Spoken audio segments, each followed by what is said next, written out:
4। Lone pair कितना हो गया? 1 lone pair। 1। अब एक चीज ध्यान देना, ट्राइगोनल बाइपिरामिडल ज्योमेट्री में मेरे पास दो टाइप के पोजीशन है, एक एक्सियल है, एक इक्वेटोरियल है।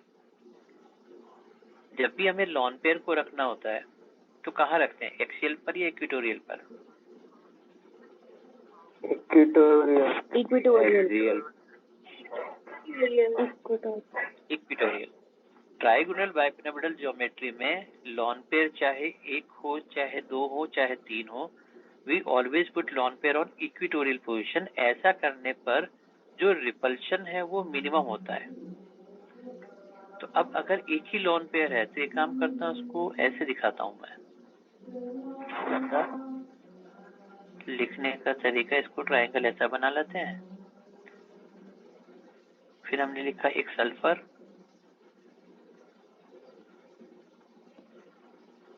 लॉन पेयर तो रख दिया यहाँ पर, और ये फ्लोरीन, दो यहाँ दो यहाँ। तो अब ये जो शेप दिख रहा है वो शेप किस तरीके का दिख रहा है, कोई नाम आ रहा है यार स्पेसिफिक?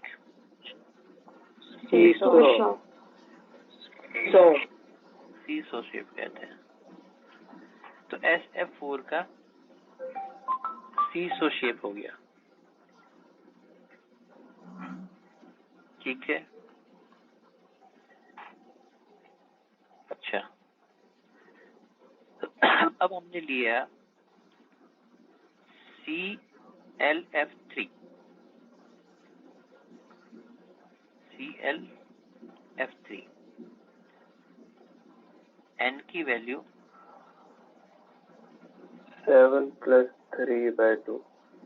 7 + 3/2। तो देखो हाइब्रिडाइजेशन तो sp3d हो गया, ट्राइगोनल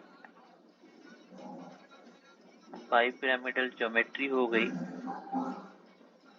लेकिन lone pair surrounding atom 3, lone pair 2। अब एक ट्राइंगल, एक क्लोरीन, दोनों लॉन पेयर मैंने इस जगह पे रख दिए, 3 फ्लोरीन यहाँ रखे, और ये वो रिपल्शन मिनिमम वाली कंडीशन है जिसका शेप क्या कहलाएगा? T shape. T shape.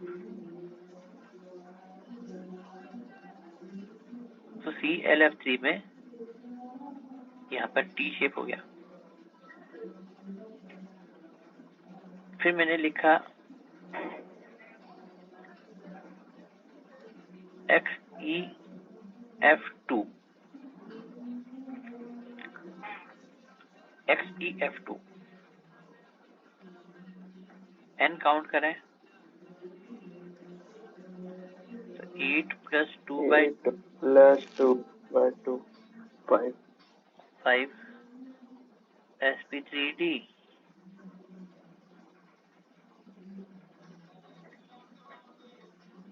Trigonal bipyramidal,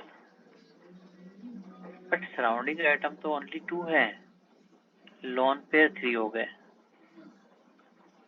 अब अगर 3 लॉन पेयर है तो आपने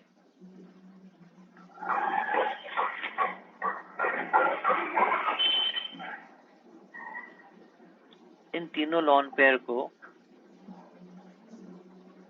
इन ट्राइंगल के तीनों कॉर्नर्स पे रख दिया, और ये दोनों फ्लोरीन। तो शेप क्या कहलाएगी? लीनियर शेप होगी। अब देखो ये एक पर्टिकुलर एग्जांपल, नॉर्मली हमने देखा कि अगर लॉन पेयर होता है तो डिस्टोर्शन होता है, तो शेप में जो अरेंजमेंट होता है उसका पोलर नॉन पोलर की बात करते हैं, डायपोल वाली। नॉर्मली एग्जांपल देखते हैं कि लॉन पेयर होने से पोलरिटी आती है, लेकिन ये पर्टिकुलर एग्जांपल जिसमें लॉन पेयर है फिर भी इसका डायपोल मोमेंट क्या है? जीरो। लोन पेयर होने के बाद भी इस वाले मॉलिक्यूल में इसका डायपोल मोमेंट जीरो हो गया, क्योंकि जो स्ट्रक्चर है वो सिमेट्रिकल हो गया, डायपोल कैंसिल आउट हो रहा है, तो ये नॉन पोलर हो गया। तो एक पर्टिकुलर केस जिसमें ये नॉन पोलर है जबकि इसमें लॉन पेयर भी है फिर भी, जबकि मैक्सिमम केसेस में क्या होता है, लॉन पेयर होने के बाद इरेगुलर टाइप का कोई कॉम्बिनेशन होता है, डायपोल कैंसिल आउट नहीं होते हैं, पोलर होते हैं मैक्सिमम केसेस में, लेकिन इस केस के अंदर क्या आ रहा है, नॉन पोलर हो रहा है।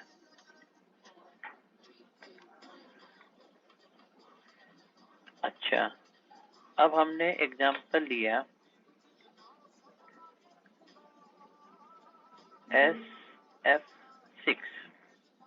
SF6, तो n काउंट करते हैं, 6 + 6/2 sp3d2 octahedral. Surrounding atom is 6, lone pair is 0, shape regular, और ये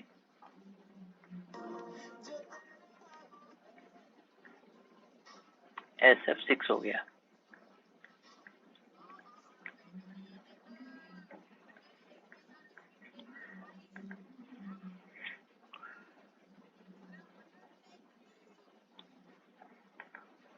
अब अगर मैं यहाँ पर SF6 की जगह लिखूं IF5, नहीं ये काम करता हूँ, दूसरा चेंज करता हूँ, लिखते हैं XeOF4, ठीक है, XeOF4, n काउंट कराओ जरा,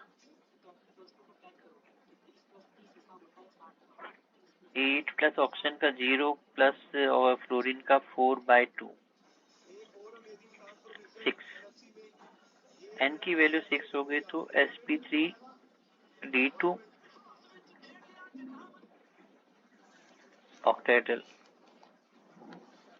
लेकिन सराउंडिंग एटम कितने हैं, 4 + 1 5, 5 सराउंडिंग एटम 5 है, लॉन पेयर हो गया 1। तो अब देखो हमारे पास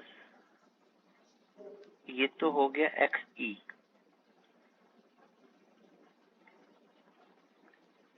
यहाँ एक ऑक्सीजन हो गया, एक लॉन पेयर, और ये 4 फ्लोरीन।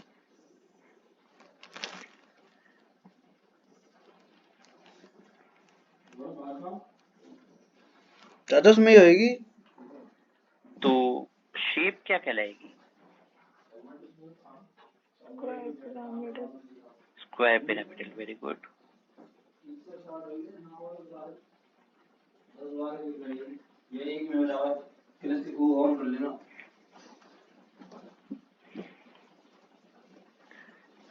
अगर मैं केवल XeF4 ले लेता हूँ, ओनली XeF4, तो देखो n हो गया 8 + 4/2 मतलब 6, ये sp3d2 octahedral, surrounding atom 4, lone pair 2। तो जस्ट हमें ये देखना है कि 4 एक प्लेन में, टॉप बॉटम, ये लॉन पेयर यहाँ रख दिए, और ये 4 फ्लोरीन। ये भी वो एक एग्जांपल है जिसमें लॉन पेयर है फिर भी नॉन पोलर है, it is also non polar, cancel out हो रहा है, और शेप कहेंगे स्क्वायर प्लेनर। सर इन वाले क्वेश्चन, ये जो आपने ये वाला कराया है, इसमें इक्वेटोरियल पे क्यों नहीं है लोन पे? बेटा सारे एक जैसे, इसको पकड़ के घुमा के ऐसे लिख दो ना, मतलब एक काम करो, इसको यूं घुमा दो, तो वही चीज आ जाएगी फिर से इक्वेटोरियल पे रखने के बाद भी।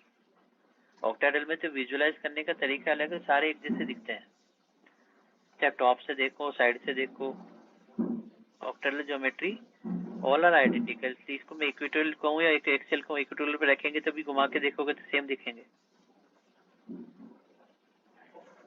Okay sir. इसमें सारे सर 90 डिग्री पर है ना सिंगल? हाँ सारे सिंगल 90 डिग्री पे, प्लेन में एक, प्लेन में 4। अब देखो इन सभी जो फॉर्मूले हमने लिखे, इसमें इम्पोर्टेंट क्या है, हम कहते हैं कि ये जो फॉर्मूला आपने यूज किया, कौन सा, v plus M minus E plus A by 2, this formula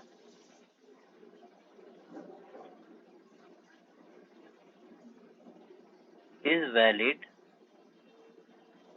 if central atom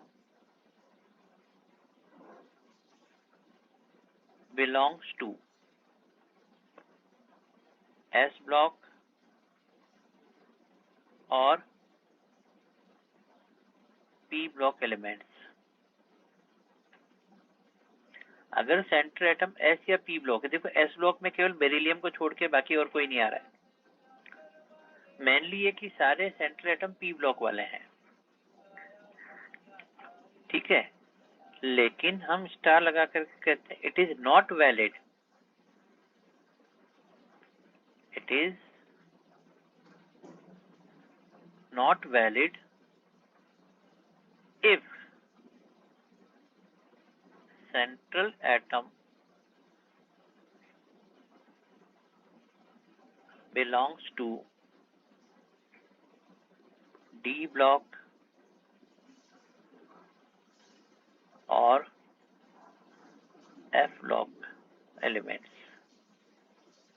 क्योंकि हमें पता है डी ब्लॉक के लिए कोऑर्डिनेशन कंपाउंड में जो हाइब्रिडाइजेशन का तरीका है वो यूज में आता है।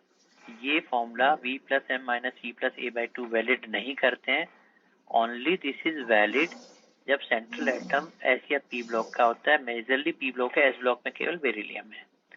इसलिए इस फॉर्मूले को ट्रांजिशन एलिमेंट्स कोऑर्डिनेशन कंपाउंड्स के अंदर हम डायरेक्टली यूज नहीं करते। This is the limitation of this formula. ये यहाँ तक का पोर्शन समझ में आया आप लोगों को? ये पार्ट क्लियर है? Yes sir. तो इस तरीके से hybridisation, shape, geometry, lone pair, bond pair, ये सब पता करने के लिए आप valence shell electron pair repulsion theory का ये तरीका यूज कर सकते हैं। इससे आगे नेक्स्ट क्लास में हम कंसिडर करेंगे मॉलिक्यूलर ऑर्बिटल थ्योरी और उसके अकॉर्डिंग जो ज्योमेट्रीज बनाते हैं वो। नोट कर लिया भाई सबने? Yes sir. Okay, thank you. किसी को नोट करना हो तो बता दीजिए।